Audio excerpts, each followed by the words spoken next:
Hello, I'm Ollie and this is CriminOlly, where I talk about crime, pulp, horror, that kind of thing. Today, extreme horror and Dr. Kildare. It's my weekly wrap-up.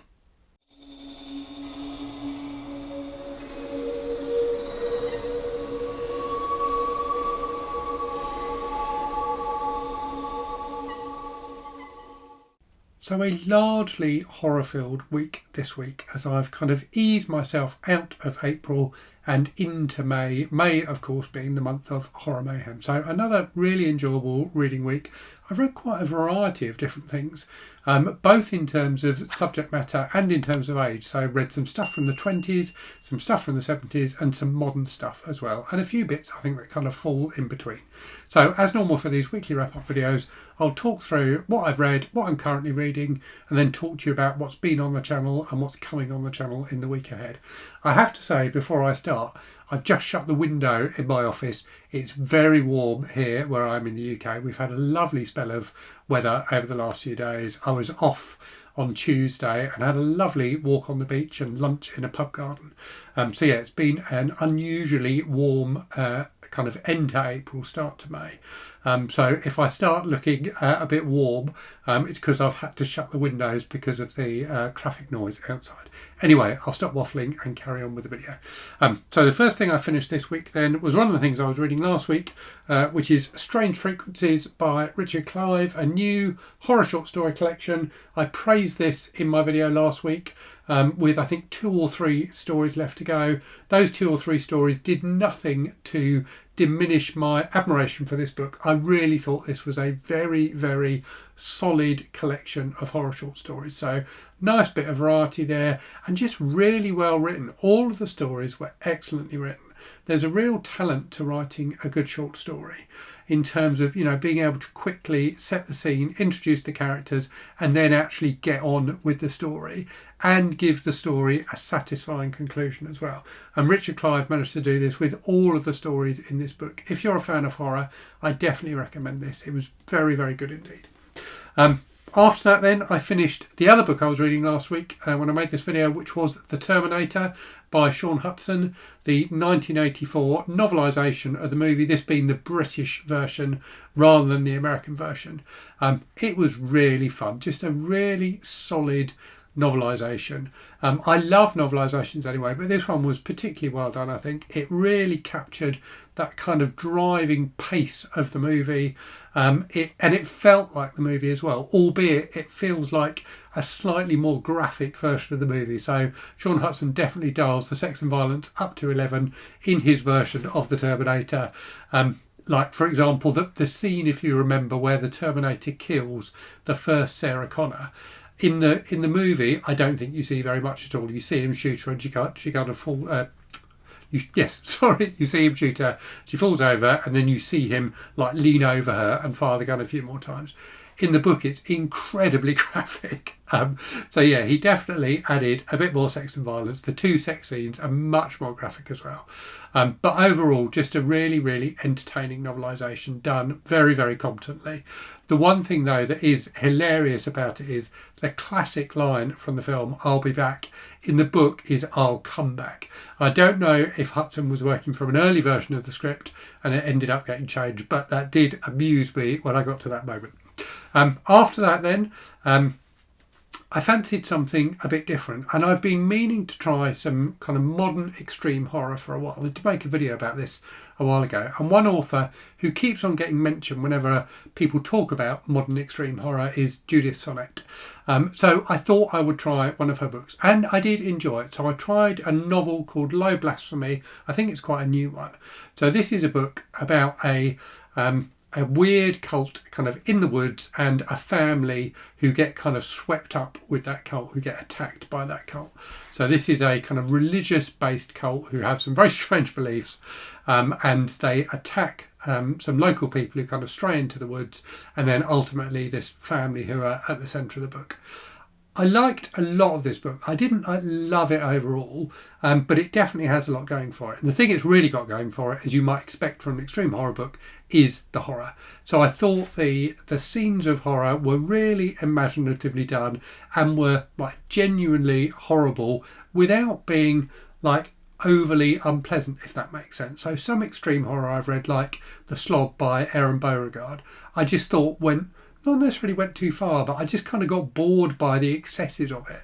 Whereas this Judith Sonnett book was a bit, not tamer exactly, but kind of briefer almost in the scenes of horror. So she will describe something really, really horrible, but she doesn't spend pages and pages and pages doing it. She just spends a paragraph doing it. And that, I think, is a much more effective way to write horror. So I thought the horror was really, really well done. And I thought the central family in the book were really interestingly portrayed. They were, quite a convincing family. It did also have a fantastically creepy prologue, which didn't really have much to do with the rest of the book. It almost read like a separate short story, but it was very, very well done. So those elements of the book I thought were really, really good. I did think the plotting maybe could have been a little bit tighter. That was my one criticism of the book. But overall, I definitely enjoyed it. After that, I fancied something completely different. So I read something completely different and I loved it. So I read this book, Dr. Kildairs Trial by Max Brand. Now, I didn't realise, I was aware of Dr. Kildare as a star a character in kind of TV shows and movies. I didn't realise that Dr. Kildare started out as novels. So started out as novels by Max Brand, who's best known probably for writing loads and loads of standalone westerns. But he did write a series of novels about young Dr. Kildare. So brilliantly, Kildare in this book is a young doctor kind of starting out. There's this grouchy doctor who's kind of like his mentor and boss, who was really, really entertaining. And in this one, Kildare is going on a doctor mission, like an emergency mission to go to a woman who's just gone into labour and help her give birth to her child. And on the way, on the drive there's a car accident that he's not involved in, but he witnesses. And he stops the car and gets out to help with the accident, and 2 people have been injured in the accident. And Kildare realises very quickly that both of them are in terrible danger, and he has to almost fight off well-wishers who are trying to help them, because if they did help them, they could make their situation much worse. As a result of that, he ends up, as the title of the book suggests, on trial. And it was just really, really entertaining. That initial accident and the drama around it was incredibly gripping, really, really well done. And the trial, which takes up most of the second half of the book, was fantastic. I really, really like courtroom dramas. And this one was just so satisfying as you hear the different people, put their arguments. And there's, as is always the case with these things, there's this kind of rousing final argument that wins things around. I probably spoiled the book, but I don't think it's a book that's possible to spoil, in that it draws on so many kind of tropes of courtroom dramas and medical dramas that you basically know what's going to happen, but it's such fun watching it unfold. So I really, really enjoyed this. I do have at least one other Dr. Kildare book. Actually, I've got 2. I can see them down there. So I've got 2 other Dr. Kildare books. I'm really looking forward to reading those because this was enormously entertaining. And it's made me realise I need to read some of Max Brand's westerns as well. After that, I read something very, very different. This book also sent to me by Eerie, one of my viewers who sent me the Dr. Kildare book. So this is A Dark Corner by Celia Dale. So I hadn't heard of Celia Dale until Eerie sent me 2 of her books. One of the other books, the other book by her, is on my list to read for May. This was fantastic. It really reminded me of Patricia Highsmith, who, if you've watched the channel for a while, you'll know I'm a huge fan of. So this is a British thriller written in the early 70s, and set in, I think it's set in London. I want to say it's set in London. Yeah, it is set in London. About a young black guy who ends up staying with this family, well, just a husband and wife who are older. And right from the start of him staying there, there's something not quite right. And as the book progresses, that kind of sense of menace and tension just grows and grows and grows. And you gradually realise what's actually going on with this couple. It was really, really great. So really great as a kind of a domestic thriller. But also really great as an examination of British racism in the 70s. So much of the language and things like that was familiar to me from when I was growing up, just the kind of social attitudes. Really, really very well done indeed. I enjoyed it enormously. I'm really looking forward to reading some more Celia Dale. And one of those books that's written in just a really simple, matter-of-fact way, but is all the more effective as a result. And there's 3 central characters. Errol, who's the black guy, and this couple were all really, really well written. I thoroughly enjoyed reading them, and they were, really leapt off the page as characters. So yeah, definitely recommend Celia Dow. After that then, is that everything? Yeah, so that's everything I have finished this week. I've got 3 things on the go at the moment, so we are into Horror Mayhem now. Actually, I lie, I've got 4 things on the go at the moment.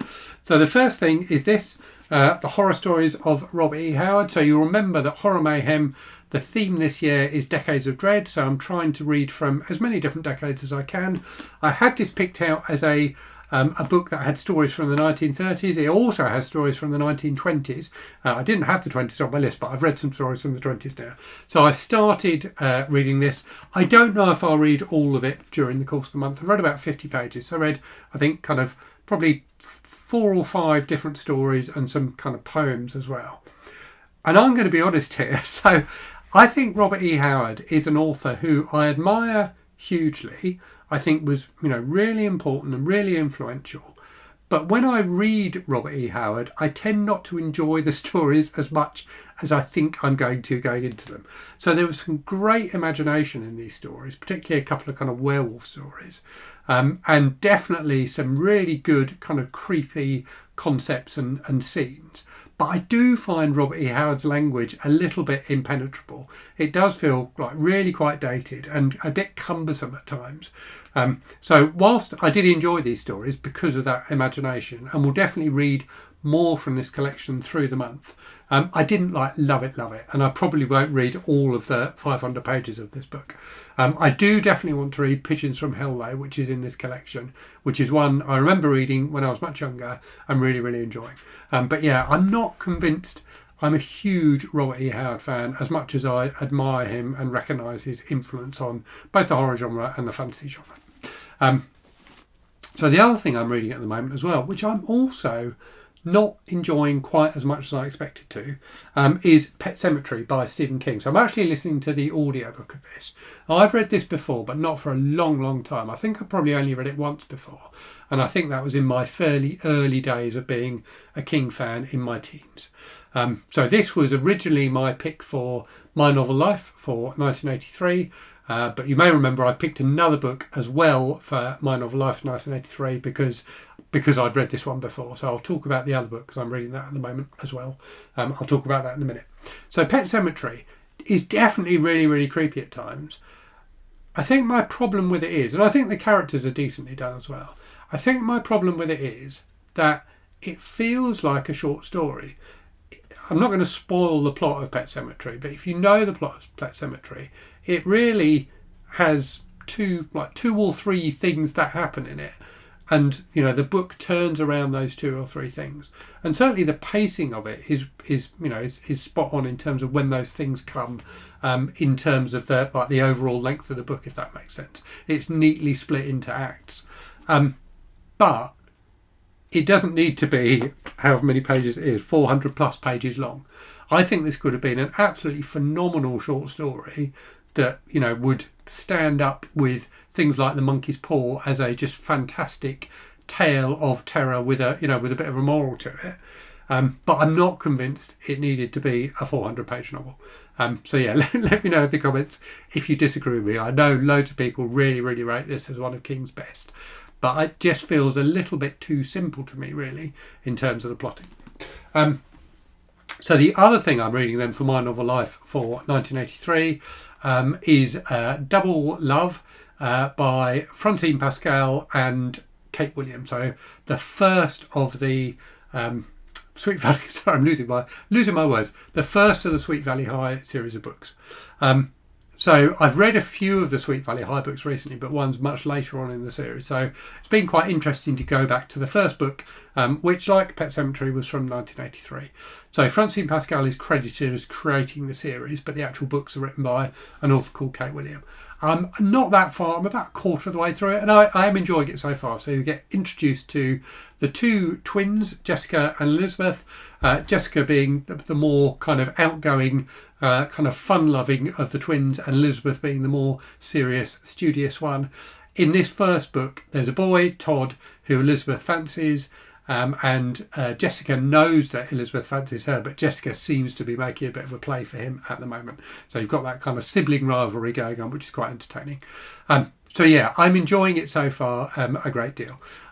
So that is the other thing I'm reading for My Novel Life. Then the final thing I'm reading at the moment is another book for Horror Mayhem, this one from the 1940s. So this is Conjure Wife by Fritz Leiber, which I'm really enjoying so far. So it's got a very interesting concept, and a concept that I imagine in the 1940s probably felt quite daring. I'm not sure it feels quite so daring now. In fact, in some ways it feels quite dated, but it's an interesting concept nevertheless. So the concept is that women are all witches, and they use their witchcraft to influence things for their husbands and make sure their husbands are successful, basically. So it's a very kind of heteronormative kind of construct, I suppose. But it is really quite fun and entertaining. And interestingly, I was comparing it when I started reading it. So it came out, I think, in 1941.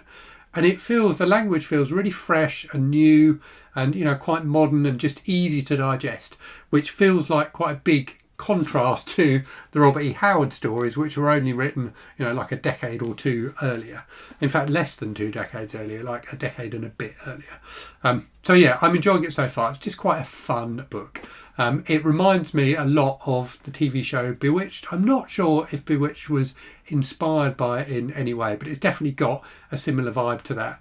And, you know, it's following basically this guy who's a university lecturer, he's an anthropologist, who's realised that this is what is going on, that his wife is doing things like casting spells and things like that to influence his career and make him successful. So, yeah, definitely an interesting concept, and I am enjoying it so far.